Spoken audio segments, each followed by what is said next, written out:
especially since, seeing that everybody in this team is on steroids, which means including him. So way responsible for the performance-enhancing drugs that are being used by fighters that fought in his gym. Specifically, off the top of my head, you have Canelo Alvarez. Canelo Alvarez had popped for clenbuterol. Canelo, man, I don't know if he's cheating. What do you mean? I feel like Canelo juices. Concerns are mounting ahead of Canelo Alvarez's fight with Terence Crawford.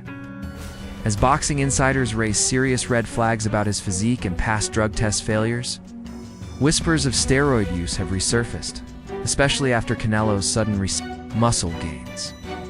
David Benavidez has added fuel to the fire, openly questioning why Canelo continues to dodge a matchup with him.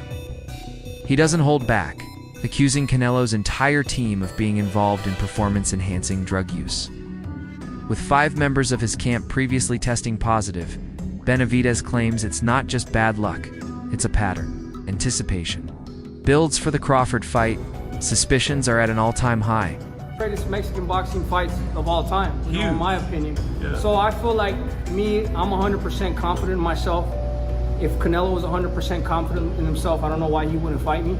Especially since, seeing that everybody in his team is on steroids, which means including him. So he never got off. You think steroids. he's on steroids? Of course. How does 5? You saw De La Hoya How do five people out of your camp get tested positive for steroids? Right. You know what I mean? No, all those fucking dudes in that camp are dirty. I seen Eddie Reynoso on my fight, so we made a joke. He said like he came to watch me the fight and shit. And then they're like, "Oh, you think he's?" In my head, I'm like, "What do you think Eddie Reynoso's thinking about?" He's like, "Are we gonna fight David Benavidez after seeing this fight?" In his head, Eddie Reynoso's like, "Fuck no, we not fighting him." Yeah, of course.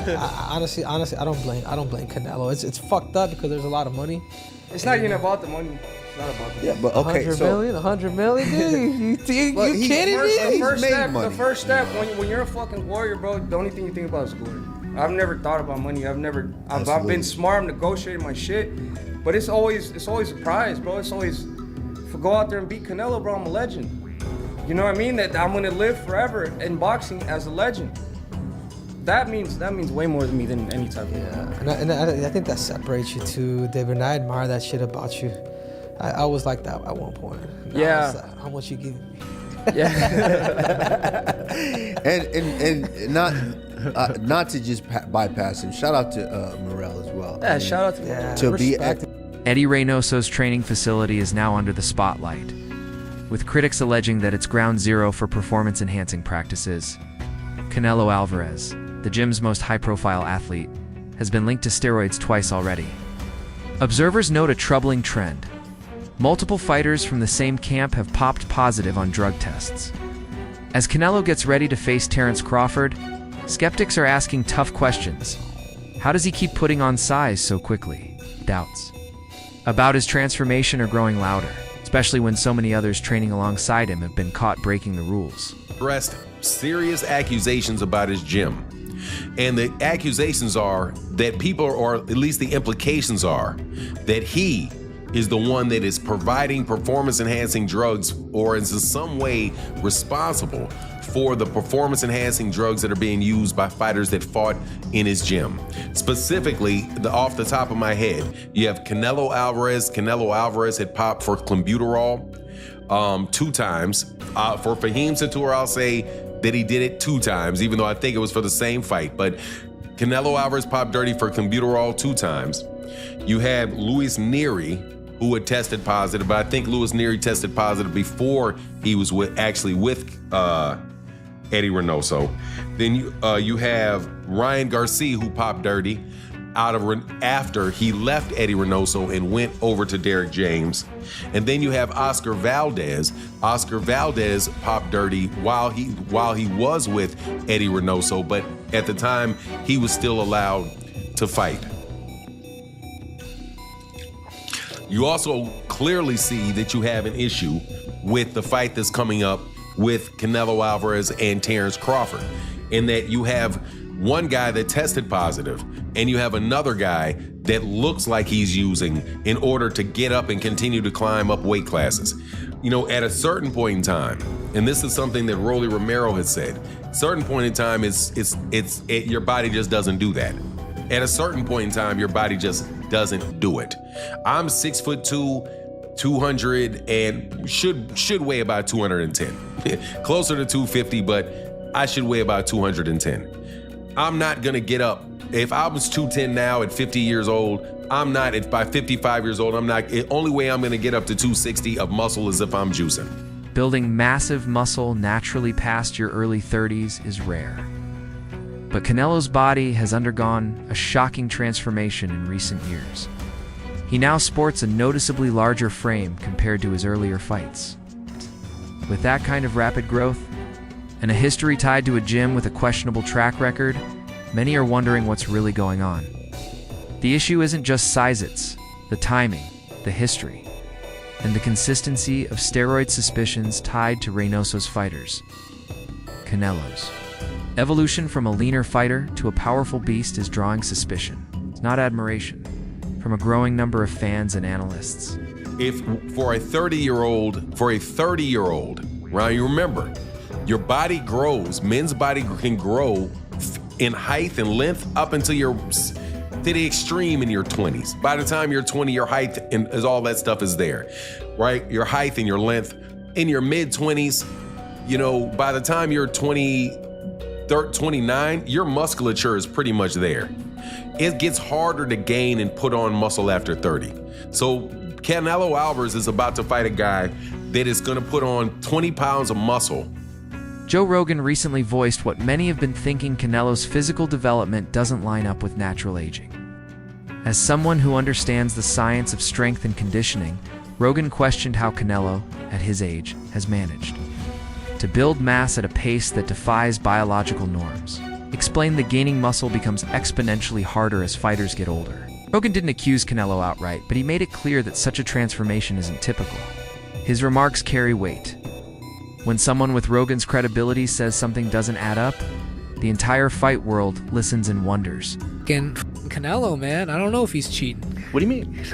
I feel like Canelo juices. But I'm a Triple G fan, so I'm a say that ahead of time. I just like There's Triple a G. lot of money on the line, and if I could get away with it, I would do it as well. Some tainted beefs. I think, he definitely got busted once for something, but it could have been from tainted beef. We don't know. But it also could be that, we should probably leave them alone and let them do whatever they want to do. Do you want to see Manny Pacquiao fight or not? Right? I want to see him juiced up, fighting at 45 years of age, coming in with a full six-pack, lighting people on fire. As the clock ticks down to the Canelo versus Crawford fight, speculation about drug use is growing louder. Many in the boxing world suspect something shady may be going on, especially when considering the resources Canelo has at his fingertips. With access to elite recovery methods, expert trainers, and world-class doctors, it's not hard to imagine corners being cut to stay ahead. Critics argue that money and fame create a shield, allowing top fighters to exploit gray areas without being caught. The real concern is whether Canelo's edge is purely earned or artificially boosted behind closed doors. What up, everybody? It's your boy MC from MCTV. I wouldn't be surprised if Canelo Alvarez is on steroids right now as we speak and is going to be fully juiced with something that hasn't even hit the market yet. Think about it. He's pretty much a billionaire. He has access to everything. Floyd Mayweather has always been outspoken.